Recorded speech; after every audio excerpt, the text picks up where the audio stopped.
একদম ফাউল আলাপ করবি না বলছি। প্রেম করতে হলে চিঠি প্রেমই করব, তবুও না দেখে। একদম পুরাতন যুগের মতো।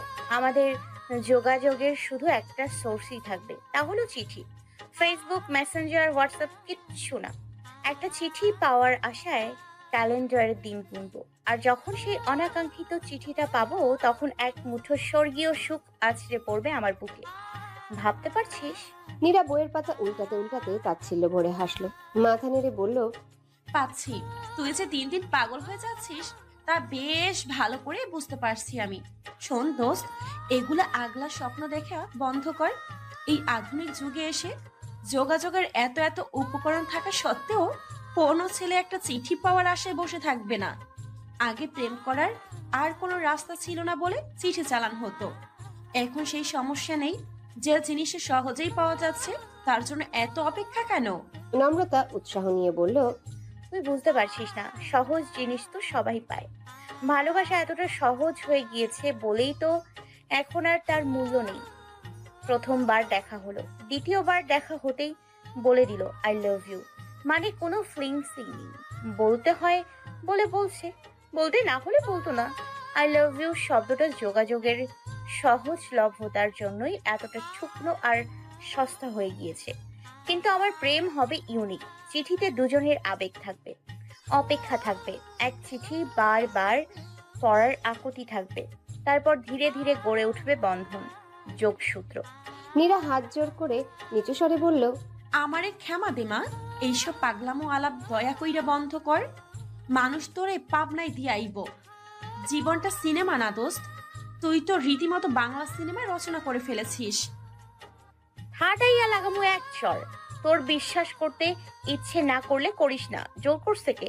চিঠি প্রেম হবে কি হবে না তা আগে কি করে বলিস তুই? আগে তো চেষ্টা করে দেখি নাকি। নীরা সন্দিহান গলায় বলল। চেষ্টা? তা কি করে চেষ্টা করবি তুই? নম্রতা দুর্বোধ্য হাসলো। নোটবুক থেকে একটা নীল রঙের কাগজ টেনে নিয়ে বলল। এইভাবে? নীরা বুঝতে না পেরে বলল। মানে? নম্রতা জবাব দিল না। নীল কাগজের মসৃণ জমিনে একের পর এক অগোছালো শব্দগুচ্ছ সাজাতে লাগলো। তার প্রথম সম্বোধনটা ছিল এমন। প্রিয়, তোমায় সম্বোধন করার জন্য চমৎকার কোনো শব্দ এই মুহূর্তে মাথায় আসছে না আমার, তাই সম্বোধনটা উজ্জ্বল রাখছি। তুমি তো জানো, নীরবতাতেই মিশে থাকে হাজারো আকুতি, হাজারো ভালোবাসা। তাই এই নীরবতা থেকেই না হয় খুঁজে নাও সেই নাম, চমৎকার সেই সম্বোধন, যে সম্বোধনে কেঁপে উঠবে তোমার বুক, ঠোঁটে ফুটবে তৃপ্তির হাসি। আচ্ছা, তুমি আমি দুজনেই কি এক? যদি একই হই তাহলে কি তোমার স্বপ্নগুলো আমার স্বপ্নের মতো ধোঁয়াশে? ভীষণ অগোছালো এই মনটা কি হঠাৎ হঠাৎই ভীষণ অভিমানে আমার মতো আরো খানিকটা অগোছালো হয়ে যায়? আমার হয়, খুব করে হয় জানো। হঠাৎ করে চমকে উঠি, হঠাৎ করেই কান্না পায়, বুকে ব্যথা হয়, তার সাথে অসহনীয় এক শূন্যতা। সেই শূন্য মনে খা খা দুপুর নেমে আসে, কখনো বা নামে গাঢ় বর্ষা। দুপুরের প্রখরতায় পুড়ে তামাটে হয় এই মন, বর্ষায় হয় আপ্লুত, রক্তে ভেজা পান। দুপুরের কোথায় যেন তীক্ষ্ণ ব্যথা হয়, অযথাই কান্নাগুলো গলায় এসে আটকে যায়। ছন্ন ছাড়া বাতাসে উড়ে চলে লম্বা চুল, উদাসী চোখ দুটো বারবার পাতা ঝাপটায়, কিন্তু অপেক্ষাটা ফুরোয় না। মন বলে এই তো আসবে, এখনই তো সময়, কিন্তু আসে না। কি আসে না, কেন আসে না জানি না, শুধু জানি অপেক্ষাটা ফুরায় না। এই অপেক্ষাটা বুঝি নির্ভীক, অমর।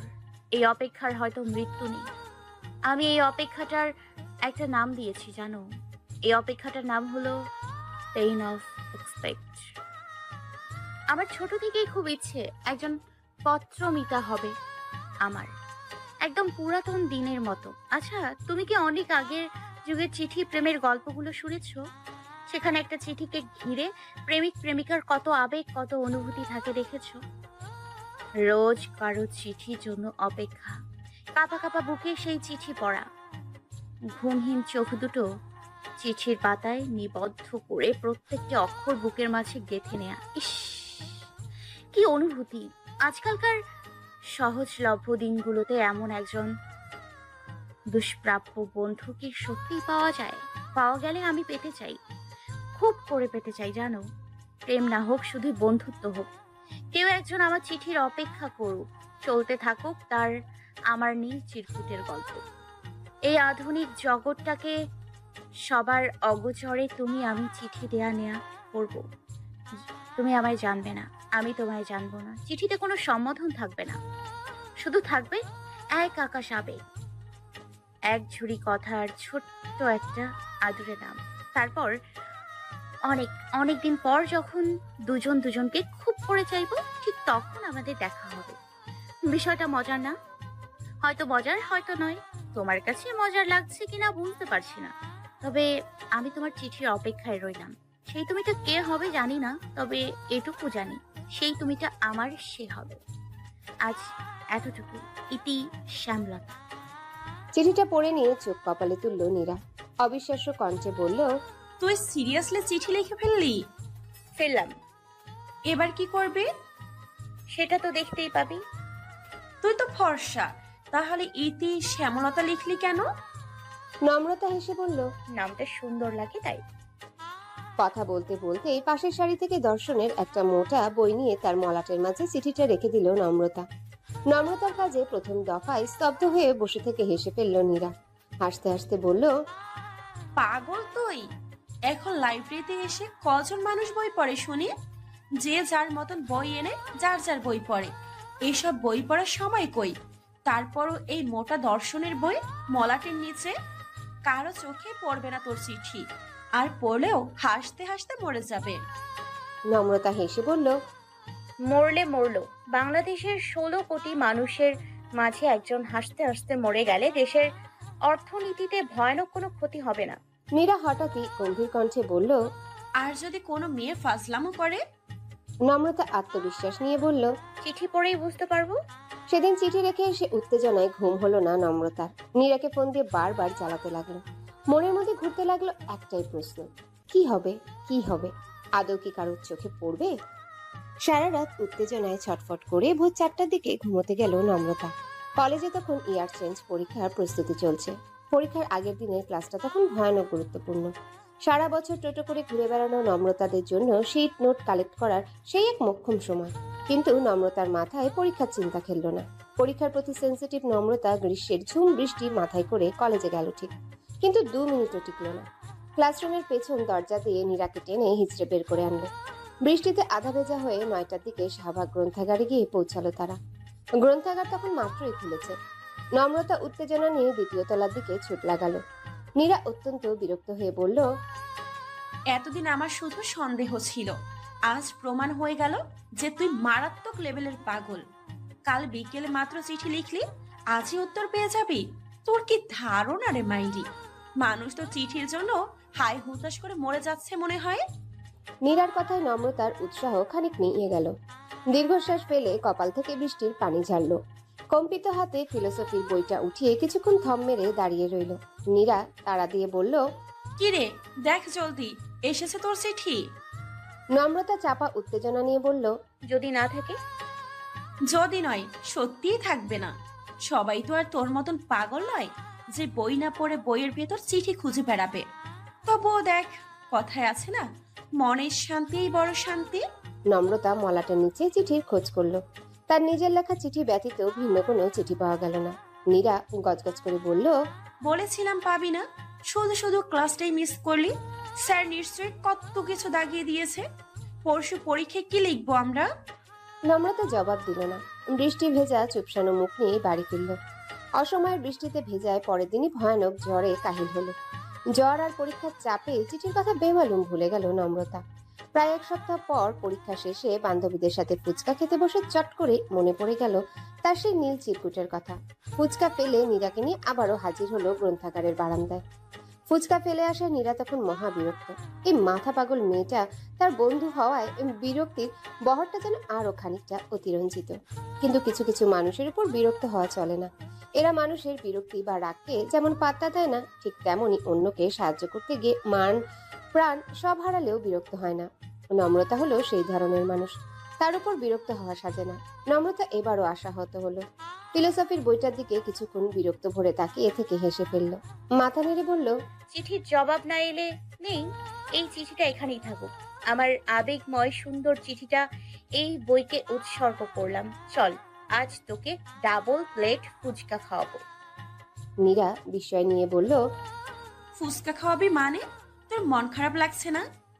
না, লাগছে না। আমাদের ছোট্ট জীবনটাতে ছোট্ট ছোট বিষয় নিয়ে মন খারাপ করতে নেই। বাবা বলে life is a beautiful flower. এই যে চিঠি বিষয়ক সুন্দর ঝামেলাটা হয়ে গেল, এটাও সেই বিউটিফুল ফ্লাওয়ারেরই অংশ। I have to feel it. নম্রতা সর্বদাই প্রাণোচ্ছল প্রাণবন্ত মেয়ে। তার 17 বছরের জীবনে কখনোই তাকে দীর্ঘ সময় চুপচাপ বসে থাকতে দেখা যায়নি। সবসময় ঠোঁটের কোনো এক চিলতে হাসি আটকে রাখা তার স্বভাব। অল্পতে উত্তেজিত হওয়া, অল্পতে খুশি হওয়া, প্রাণখোলা হাসা আর আড্ডা জমানোর গুণে সে সর্বদাই আকর্ষণীয়। নম্রতার স্বাভাবিক চরিত্র অনুযায়ী চিঠি বিষয়ক ব্যাপারটাও তার মনে খুব একটা দাগ আঁকতে পারল না। পড়াশোনা, বন্ধু বান্ধব, দুষ্টামো আর পাগলামো ভরা জীবনের এই ক্ষুদ্র চিঠিটা দীর্ঘক্ষণ জায়গা দখল করে রাখতে পারল না। নম্রতা চিঠির কথাটা বেমালুম ভুলে বসলো। যথারীতি ইয়ার চেঞ্জ পরীক্ষা শেষ হয়ে সেকেন্ড ইয়ারে ক্লাস শুরু হলো। কলেজের সিনিয়র সিটিজেন হতে পেরে তারা তখন মহাখুশি। বান্ধবীরা মিলে হৈ হৈ করে টিউশনি করা, ফুচকার দোকানে ঘন্টার পর ঘন্টা আড্ডা দেওয়া তখন নিত্য নৈমিত্তিক ব্যাপার হয়ে উঠল। ঠিক এমন একটা সময়ে ঝড়টা এলো। এই মৃদু শান্ত ঝড়েই এলোমেলো হয়ে গেল নম্রতা। একদিন ইংরেজি টিউশনি শেষ করে শাহবাগ গ্রন্থাগারে গিয়ে বসলো বান্ধবীরা। উদ্দেশ্য নিরিবিলিতে ক্লাস নোট আর অ্যাসাইনমেন্ট কমপ্লিট করা। বান্ধবীরা সবাই নোট নিয়ে ব্যস্ত হয়ে পড়তেই নম্রতার অসচেতন চোখ দুটো চিরপরিচিত বইটার উপর গিয়ে পড়ল। নিতান্ত কৌতূহল বশত উঠে গিয়ে বইটা তুলে নিল সে। মলাটির নিচে নিজ হাতে লেখা নীল চিরকুটের খোঁজ নিতেই চমকে উঠল নম্রতা। নীল কাগজের পরিবর্তে সাধারণ সাদা কাগজে লেখা সম্বোধনহীন ছোট্ট একটা চিঠি এলো হাতে। সেখানে গুটি গুটি সুন্দর অক্ষরে লেখা, আপনি কি পাগল নাকি নিতান্ত কিশোরী একজন? পাগল বোধ হয় নন। আমার জানা মতে পাগলেরা সাজিয়ে গুছিয়ে চিঠি লিখতে জানে না, কিন্তু কিশোরীরা জানে। যুবতীদের থেকে কিশোরীদের চিঠি লেখার গুণটা পাকা। তাদের মাথায় থাকা উদ্ভট চিন্তাগুলো ভীষণ পাকা। যেমনটা আপনার এই চিঠির প্রেমের উদ্ভট ভাবনাটা। উদ্ভট বললাম মন খারাপ করলে? মন খারাপ করবেন না, এই ভাবনাটা সত্যি উদ্ভট, বই অন্য কিছু নয়। আজকের যুগে এসে এভাবে বন্ধুত্ব বা প্রেম করার সাহস কারো হবে বলে মনে হয় না, হয়তো মাথাতেও আসবে না। তবে মাঝে মাঝে উদ্ভট কিছু করলে খারাপ লাগে না, যেমনটা আমি করছি। আপনার এই উদ্ভট চিঠির উদ্ভট জবাব দিচ্ছি। আমার মতো মানুষ অজ্ঞাত এক কিশোরীকে চিঠি লিখছে, তা আমার নিজের কাছে বিশ্বাসযোগ্য মনে হচ্ছে না। চিঠিটা এক নিঃশ্বাস 2-3 বার পড়ে ফেলল নম্রতা। সারা শরীর উত্তেজনায় কাঁপছে। প্রায় 3 সপ্তাহ পর সে আকাঙ্ক্ষিত জিনিসটা হাতে পেয়ে গলা দিয়ে কথা বেরোচ্ছে না। নম্রতা কিছুক্ষণ থম ধরে দাঁড়িয়ে থেকে লাফিয়ে উঠল। কয়েক জোড়া কৌতূহলী দৃষ্টি তার উপর পড়তেই চাপা ফিসফিসিয়ে বলে উঠল নীরা। এই নমু, কি করছিস? সবাই দেখছে তো। নীরার কথায় চারিপাশে খেয়াল হলো নম্রতার। চারিদিকে তাকে অপ্রস্তুত হাসলো। তারপর বই হাতে কোনার এক টেবিলে চেয়ার টেনে বসলো। বুকের পাঁজর ভেঙে বেরিয়ে আসতে চাইছে হৃৎপিণ্ড। তার চিঠির জবাব এসেছে। এই সাধারণ কথাটা বিশ্বাস করতেই তার খুব বেগ পেতে হচ্ছে। নম্রতা সাদা কাগজে লেখা চিঠিটা টেবিলের উপর মেলে রাখলো। কয়েক মুহূর্তে এক দৃষ্টে তাকিয়ে থেকে আনন্দিত দীর্ঘশ্বাস ফেলল। নোটবুকের মাঝে ভাঁজ করে রাখা নীল কাগজটা টেনে নিয়ে লিখতে বসলো। কিন্তু বিস্ময় নিয়ে উপলব্ধি করলো তার হাত কাঁপছে, মাথাটা ফাঁকা আর গোলমেলে লাগছে। মাথার ভিতর গোছানো সুন্দর কোনো শব্দ পাওয়া যাচ্ছে না।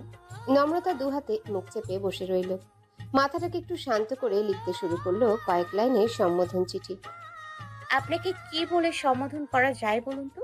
প্রথমবার প্রিয় সম্বোধন করেছিলাম, এবার সেই ভরসাটাও পাচ্ছি না। এভাবে আপনি আপনি সম্বোধন করে আমায় ঘাবড়ে দেওয়ার কোনো মানে হয়? আর সাদা পাতায় কেন লিখেছেন? নীল চিরকুট কি কখনো সাদা পাতায় লেখা যায়? নীল চিরকুট সবসময় নীল কাগজেই লিখতে হয়, এটাই নিয়ম। আর নিচে ইতি অতি কিছুই তো লেখেননি। একটা চিঠিতে এত এত ভুল করা মানুষটি কিনা আমায় কিশোরী মেয়ের উদ্ভট চিন্তা ভাবনার কারখানা বলে তুচ্ছ তাচ্ছিল্য করে। এ তো ভারী অন্যায়, শ্যামলতা। লেখা শেষে দুবার পড়ে নিয়ে চিঠিটা মলাটের ভাঁজে রেখে দিল নম্রতা। আর সাদা কাগজে লেখা চিঠিটা খুব যত্ন করে নিজের কাছে রেখে দিল। বাসায় এসে চিঠিটাকে ডায়েরির পাতায় আঠা দিয়ে লাগালো। চিঠির কোনায় দুটো লাল গোলাপের পাপড়ি লাগিয়ে তাতে লিখলো, শ্যামলতা ও সে। তারপর থেকে শুরু হলো নতুন চিঠির অপেক্ষা। কিন্তু অপেক্ষার দিনগুলো যেন আর কাটে না। কলেজে শেষে রোজ একবার গ্রন্থাগারে খোঁজ নেওয়ার পরও চিঠির সন্ধান মেলে না। অপেক্ষা করতে করতে নম্রতা যখন ক্লান্ত হয়ে পড়ল, ঠিক তখনই দ্বিতীয় চিঠিটা এলো। নম্রতাকে দুটো সপ্তাহ অপেক্ষা করিয়ে সাদা কাগজের মাঝখানে গুটি গুটি অক্ষরে 2 লাইনের একটা চিঠি লিখলো অপরিচিত সেই। সত্যি এ তো ভারী অন্যায়, কিন্তু আমার যে নীল রঙা কাগজ নেই, এখন উপায়? আমাকে কি তবে চিঠি খেলা থেকে বহিষ্কৃত করা হবে? সেই 2 লাইনের চিঠি অসংখ্যবার পড়ল নম্রতা। প্রথম দিকটায় বিরক্ত হলেও পর মুহূর্তে বেশ লাগলো। এই চিঠির জন্য অপেক্ষমান অনুভূতিই তো চাইছিল সে। এখন সে আকাঙ্ক্ষিত অনুভূতির জন্য নিশ্চয়ই বিরক্ত হওয়া চলে না। নম্রতা অনেক ভেবেচিন্তে লিখলেও, না, আপাতত বহিষ্কার করা হচ্ছে না, তবে আপনার এই ভয়াবহ অপরাধের জন্য আপনাকে ভয়ানক এক শাস্তি দেওয়া হচ্ছে, তুমিময় শাস্তি। এই শাস্তিতে আপনি নিষিদ্ধ নগরীর শব্দ। পত্রমিতাকে কেউ কখনো আপনি বলে সম্বোধন করেছে শুনেছেন কখনো? আচ্ছা, আপনাকে কি এখন বন্ধু বলে সম্বোধন করা যায়? অনেকটা আগের যুগের পত্রমিতার মতো। ছোটবেলায় দাদির কাছে পত্রমিতাকে ঘিরে অজস্র গল্প শুনেছি। আমার দাদা ভাই আর দাদির সম্পর্কটা হয়েছিল মূলত চিঠিপত্রকে কেন্দ্র করে। দাদি যখন 5ম শ্রেণীতে পড়ে তখন পত্রমিতালি বলে একটা সংখ্যা ছিল। একদিন দাদির সই দুষ্টুমি করে সেই পত্রমিতালিতে দাদির নাম ঠিকানা দিয়ে দিল, কিন্তু সপ্তাহব্যাপী কোনো চিঠিপত্র এলো না। সেখান থেকে চিঠি না এলেও চিঠি এলো অন্য একটা ঠিকানা থেকে। দাদুর ভাষ্য মতে সেটা ছিল দাদা ভাই কর্তৃক ভুল ঠিকানায় চিঠি। ভুল চিঠিতে কিন্তু কোনো রোম্যান্টিসিজম ছিল না। চিঠিটা ছিল দাদা ভাইয়ের দুঃসম্পর্কের আত্মীয় মারা যাওয়ার দুঃসংবাদ বহন করা দুঃখী দুঃখী চিঠি। আমার দাদি ছিল অল্প বয়স্কা আবেগী মেয়ে। দাদা ভাইয়ের দুঃখে সে এমনই ব্যথিত হলো যে দাদা ভাইয়ের ঠিকানায় আবেগ মাখা সান্ত্বনা পত্র পাঠিয়ে দিল।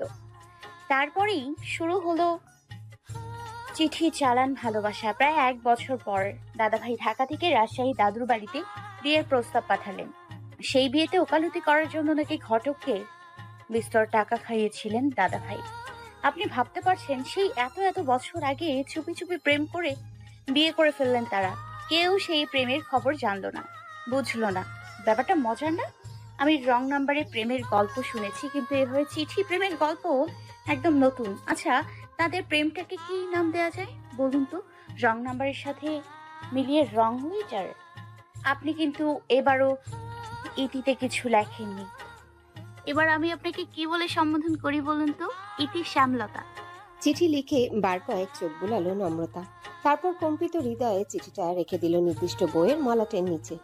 বাকিটা সময় সেই অপরিচিত শেড থেকে পাওয়া 2 লাইনের চিঠিটা হাতে নিয়ে থম মেরে বসে রইল। নোটবুক আর অ্যাসাইনমেন্টের পাতাগুলো ফ্যানের কৃত্রিম বাতাসে চঞ্চল হয়ে উঠল। নম্রতার খুশির জোয়ার যেন তাদের মাঝে প্রাণ দিল। বাতাসের ঝাপটায় উলটপালট হতে লাগলো পৃষ্ঠার পর পৃষ্ঠা। আনমনা নম্রতার কাছে বইয়ের পাতায় উড়াউড়োর শব্দটাকে হঠাৎই ভীষণ মাদকীয় বলে বোধ হতে লাগলো। সেই সাথে মাথায় উকি দিয়ে গেল অদ্ভুত এক প্রশ্ন। আচ্ছা, পত্রমিতার সে নামক লোকটা যদি টাক পড়া বৃদ্ধ কোনো লোক হয় তবে, বা রাস্তার কোনো ছাইপাশ বেয়াদব ছেলে? মস্তিষ্কের করা যুক্তি সঙ্গত প্রশ্নটা মনের কাছে খুব একটা পাত্তা পেল না। সেই অপরিচিত মানুষটি যেমনই হোক, সে যেই ব্যক্তিত্ব সম্পন্ন একজন মানুষ তা বেশ বুঝতে পারছে নম্রতা। লাইনের ভাজে ভাজে ফুটে উঠছে লোকটার প্রগাঢ় ব্যক্তিত্ববোধ। এটা কি শুধুই নম্রতার ভ্রান্ত ধারণা? হলে হোক। এই ভ্রান্ত ধারণা মেনে নিতে যেহেতু ভালো লাগছে, তাহলে এই ভ্রান্ত ধারণাতে কোনো সমস্যা নেই। মানুষের ছোট্ট জীবনটাতে কিছু কিছু ভ্রান্ত ধারণা থাকলে ক্ষতি নেই। ভ্রান্ত ধারণাকে বুকে আগলে ধরে খানিকটা খুশি আর খানিকটা স্বপ্ন দেখাতেও ক্ষতি নেই। পত্র প্রণয়ের 3য় চিঠিটা এবার 2 সপ্তাহের মাথাতেও হাতে পেল না নম্রতা। প্রতিদিন কলেজ শেষে গ্রন্থাগারের পরিচিত বইটিতে ডুব দিয়ে ব্যর্থ হয়ে খুব একটা মন খারাপ হলো না নম্রতার। বরং তার উচ্ছল প্রাণে জোয়ার এলো। ফুলে ফেপে উঠল হাসি তামাশায় জীবন। অবসরে চিঠির জবাবে অপরিচিত ব্যক্তিটি কি লিখতে পারে সেই ভাবনায় আকণ্ঠ ডুবে রইল। সবাইকে অবাক করে দিয়ে কলেজের সাংস্কৃতিক অনুষ্ঠানে চমৎকার এক রবীন্দ্রসঙ্গীত গেয়ে ফেলল নম্রতা। বিস্ময়কর ভাবে পুরস্কার হিসেবে শীর্ষেন্দু মুখোপাধ্যায়ের দূরবীন বইটাও হাতে পেয়ে গেল। আহ, সেদিন নম্রতার কি আনন্দ। অল্পতে খুশি হয়ে যাওয়া নম্রতা সেদিন বান্ধবীদের পেছনে বিস্তর টাকা উড়ালো। 1 মাসের হাত খরচ আর জমানো টাকাগুলো শেষ করে মনের সুখে গান ধরল। তুমি একটু কেবল বসতে দিও কাছে, আমায় শুধু ক্ষণিক তরে। আজই হাতে আমার যা কিছু কাজ আছে আমি সাঙ্গ করব পরে। না চাহিলে তোমার মুখ পানে, হৃদয় আমার বিরাম নাহি জানে। কাজের মাঝে ঘুরে বেড়াই যত, ফিরি কুলহারা সাগরে। এই গানটা সেদিন ওই টাইম টেবিলহীন অপরিচিত ব্যক্তিটিকে ভেবে গেয়েছিল নম্রতা। নীরার ভাষায় সেই গানের মতো আবেগময় গান নাকি পৃথিবীতে দ্বিতীয় জন গাইতে পারেনি। কথাটা শুনে প্রচুর হেসেছিল নম্রতা। তার দম ফাটা প্রাণখোলা হাসির মাঝেও সেই লোকটির ভাবনা উকি দিয়ে গেল মাথায়। পত্র প্রণয়ের 3য় চিঠিটা এলো ঠিক 16 দিনের মাথায়। এবারও সম্বোধনহীন গুটি গুটি অক্ষরে লেখা চিঠি, কিন্তু এবার আর সাদা নয়, গাঢ় নীল রঙা পাতার মাঝ বরাবর 2 থেকে 3 লাইনের ছোট্ট একটা চিঠি। নম্রতা ভেবে পায় না এই লোক এত ছোট চিঠি লিখে কিভাবে। এর মাথায় কি এত এত কথা কিলবিল করে না? এই লোকটা কি স্বল্পভাষী? নম্রতা তো তাকে কথা বলতে দেখেনি, শুধু লিখতে দেখেছে। তাই লোকটাকে স্বল্পভাষী বলা যায় না, লেখার সাথে মিলিয়ে স্বল্প লেখ্য বলা যায়। নম্রতা আবারও চিঠির উপর ঝুঁকে পড়ল। 2 হাত মুষ্টিবদ্ধ করে গালের সাথে চেপে ধরে সুখী সুখী দৃষ্টিতে তাকালো। খোলা চুলগুলো ফ্যানের বাতাসে উড়ে এসে আছড়ে পড়তে লাগলো চিঠিতে। 2-3 লাইনের চিঠিটায় আনমনা হয়ে পড়তে লাগলো নম্রতা। রং লেটার লাভ স্টোরি। বাহ, ইন্টারেস্টিং তো। কিছু কিছু সম্পর্ক সম্বোধনহীন হলে মন্দ হয় না শ্যামলতা। আপনার আমার সম্পর্কটা না হয় সম্বোধনহীন হোক। আর হ্যাঁ, আপনার দেয়া শাস্তিটা মাথা পেতে নিলাম। কোনো একদিন প্রয়োজন হলে সে শাস্তির সত্যিকার প্রতিফলন ঘটাবো। তুমি ময় শাস্তির আগে চিঠিগুলো একবার আপনি ময় হোক। এইটুকু পড়ে খুশিতে ঝুমঝুম করে উঠল নম্রতা। ছোট্ট একটু লেখাতে এত আকর্ষণ কি করে ঢেলে দেয় এই লোক? লোকটার কাছে কি চিঠি মাদক ধরনের কিছু আছে? নম্রতা প্রলম্বিত শ্বাস ছাড়ে। সেই পত্র প্রণয়ের স্বল্পলেখ্য মানুষটি যে মনে করে সাদার বদলে নীল কাগজে চিঠি লিখেছে, তাতেই নম্রতার খুশি যেন আর ধরে না। তার মানে লোকটিও সময় করে তার মতোই চিঠিগুলোর কথা ভাবছে। ইস, বেঁচে থাকা এত আনন্দের কেন? অপেক্ষাগুলো এত মিষ্টি কেন? আনন্দিত নম্রতা এবার খুশি মনে চিঠি লেখায় মন দিল। নীল কাগজের মসৃণ জমিনে কিশোরী আবেগের ঘরটা যেন উল্টে দিল। 1-2 শব্দ করে লিখে ফেললো দীর্ঘ এক চিঠি। সম্বোধনহীন চিঠি। বাহারে, সম্বোধনহীন চিঠি লিখলে কিভাবে বুঝবো আপনার আর আমার সম্পর্কটা ঠিক কেমন? আমরা কি বন্ধু নাকি জীবন পথে হঠাৎ দেখা হয়ে যাওয়া দুজন আগন্তুক মাত্র? আচ্ছা, আপনি কখনো জ্যোৎস্না আলোয় স্নান করেছেন? আমি ছোটবেলায় একটা উপন্যাসে পড়েছিলাম, খুবই অদ্ভুত এক ছেলে জ্যোৎস্না রাতে চাঁদের পাটাতনে লম্বালম্বি শুয়ে জ্যোৎস্না বিলাস করত। তার সারা শরীরময় জ্যোৎস্নার মিষ্টি আলো ঝলমল করত। একদম সিনেমার জ্যোৎস্নার মতো নীল দেখাতো তার গোটা শরীর। মাঝরাতে ঠান্ডা শান্ত ঝিরিঝিরি বাতাসে কেঁপে উঠতো ছেলেটির উস্কো খুস্কো চুল। আমার খুব ইচ্ছে জ্যোৎস্না স্নান করার, কিন্তু আম্মুর জন্য হচ্ছে না। মেয়েদের তো একা একা ছাদে থাকা বারণ, তাই। আচ্ছা, আপনারও কি রাতে ছাদে ওঠা বারণ? যদি বারণ না হয় তাহলে একদিন গভীর রাতে জ্যোৎস্না স্নান করবেন, তারপর সেই অনুভূতিগুলো আমায় জানাবেন। কি জানাবেন তো? আমি অবশ্য জ্যোৎস্না স্নান করব, কিন্তু সে তো অনেক দেরি। জ্যোৎস্না বিলাস সব সময় একা একা করতে হয়। তবে পাশে যদি প্রিয়তম কেউ থাকতে চায় তাহলে অবশ্য দুজন থাকার নিয়ম আছে। কথায় আছে না, everything is fair in love and war. কিন্তু 2-এর অধিক থাকলে কিছুতেই জ্যোৎস্না বিলাস হয় না। সেটা ইংরেজি কম্পোজিশন দি মুনলিট নাইট হয়ে যায়। আমি তো ছাদে একা যেতে ভয় পাই, তাই বরের জন্য অপেক্ষা করছি। বিয়ের পর বরের সাথে জ্যোৎস্না স্নান করব। সুন্দর টলমলে জ্যোৎস্না থাকবে সেদিন। বিশাল আকাশটিতে থালার মতো হলদেটে এক চাঁদ থাকবে। আমার গায়ে থাকবে সাদা পাতলা এক শাড়ি, হাত ভরা লাল চুড়ি আর চোখ ভরা মায়াবী ঘন কাজল। ছাদের একপাশে একটি বেলি ফুলের গাছ লাগাবো, সেখানে 2-1টা ঝরা বেলি ফুল ঝলমল করে উঠবে। আমি খোলা লম্বা চুলগুলো ছাদের পাটাতনে ছড়িয়ে দিয়ে আকাশ দেখব। ঝিরিঝিরি বাতাসে আমার চুলগুলো উড়বে। বাতাসটা ভরে যাবে বেলি ফুলের অদ্ভুত সুন্দর ঘ্রাণে। আমার পাশে শুয়ে থাকা প্রিয়তম হাতে হাত রেখে আবেগ ভরা কণ্ঠে ফিসফিসিয়ে বলবে, শুনছো জ্যোৎস্না রানী, আমি তোমাকে মায়াবী জ্যোৎস্নার মতো ভালোবাসি। আহা, মেয়েটা সুন্দর না? আপনি কি ভূতে ভয় পান? ভয় পাতিক থাকলে আমায় জানাতে পারেন, আমি দারুণ সব সুরা জানি। ওগুলো শুনলে ভূত দৌড়ে পালাবে। এটি শ্যামলতা। চিঠিটা লিখে জোরে শ্বাস টানলো নম্রতা। কিছুক্ষণ ভ্রুকুচকে চিঠির দিকে তাকিয়ে থেকে ভাবলো, এমন সুপ্ত স্বপ্নের কথাগুলো কি এইভাবে লিখে ফেলাটা ঠিক হলো? লোকটা আমায় কি ভাববে? পর মুহূর্তে অস্বস্তিটা উবে গেল নম্রতার। মনে পড়ে গেল চিরন্তন বাক্য, একদম অপরিচিত মানুষ ছাড়া মনের সুপ্ত কথা প্রকাশ করে আরাম নেই। অপরিচিত মানুষ থেকে অনুভূতি নিয়ে কাটাছেড়ার আঘাত পাওয়ার ভয় নেই। তারা শুধু মনে ভাবে তারপর ভুলে যায়। তার পত্রমিতার সে হতো তার অপরিচিত কেউই, ভীষণ অপরিচিত সে। তার কাছে অনুভূতি প্রকাশে ভয় নেই, একটুও না। সন্ধ্যার আজান পড়ছে। দূরে কোথাও সুকরুণ সুরে সৃষ্টিকর্তার গুণব্যঞ্জন করছেন স্রষ্টার প্রেমে কাতর মুয়াজ্জিন। কণ্ঠে তার মোলায়েম বিষণ্ণতা। রোকেয়া হলে নম্রতার জন্য নির্দিষ্ট ঘরটির সফেদ পর্দাটা হালকা মৃদু কাঁপছে। ঘরের ভিতর থাকা আলোটা টিমটিম করে জ্বলছে। জানালায় ভর করেছে এক ঝাঁক ফ্যাকাশে অন্ধকার। নম্রতা সেই বিকেল থেকে দেয়ালে ঠেস দিয়ে বসে আছে, হাতে পুরনো জীর্ণ ডায়েরি, চোখ দুটো বোঝা। ফ্যানের বাতাসে শুষ্ক চুলগুলো উঠছে। চোখ বুজে রাখা নম্রতাকে দেখাচ্ছে গ্রিক দেবীর মতো প্রসন্ন, নির্ভুল সুন্দর। ঠোঁটের কোনায় তৃপ্তির হাসি। নীরা দীর্ঘশ্বাস ফেলে বিছানার পাশে এসে দাঁড়ালো। প্রথমে মৃদু স্বরে, তারপর গলার স্বর খানিকটা চড়া করে নম্রতাকে ডাকলো। এই নমো, ঘুমাচ্ছিস নাকি? আজান দিচ্ছে, বসে বসে কেউ ঘুমায়? নম্রতা চোখ মেলে তাকিয়ে স্বচ্ছ হাসলো। কেমন সুখী সুখী দেখালো তার চোখ মুখ। নীরা সন্ধিহান কণ্ঠে বলল, ঠিক আছিস? নম্রতা জোরালো শ্বাস ফেলে বলল, অবশ্যই। মন ভালো? নম্রতা ভ্রু বাঁকিয়ে প্রশ্ন করলো। খারাপ টাকার কথা কি ছিল নাকি? নীরা উত্তর দিল না। এত বছরের অভিজ্ঞতা অনুযায়ী এখনই নম্রতার মন ভালো হয়ে যাওয়াটা উচিত কথা নয়। নীরা সন্ধিহান কণ্ঠে বলল, টিএসসিতে যাবি? অঞ্জু, রঞ্জন, ছোয়া, নাদিম সবাই আসছে টিএসসিতে। ব্যাপক আড্ডা হবে, চল না যাই? নম্রতা অবাক চোখে তাকালো। দেয়ালে টাঙানো ঘড়িটায় চোখ বুলিয়ে নিয়ে বলল, খারাপ? সন্ধ্যা হয়ে গিয়েছে, অলমোস্ট 7টা বাজে। এখন গেলে ফিরবি কখন? হাউস সুপার ধরে পেদাবে। নীরা ডোন্ট কেয়ার ভাব নিয়ে বিছানায় বসলো। কুটিল হাসি দিয়ে বলল, আরে ধুর, ওই মহিলার কি, আমি ম্যানেজ করে নিব। তবুও ঢুকতে না দিলে আজ রাতটা ছোয়াদের বাসায় থাকবো, সমস্যা কই? এত কাহিনী করার কি দরকার দোস্ত? কোথাও যেতে ইচ্ছা করছে না।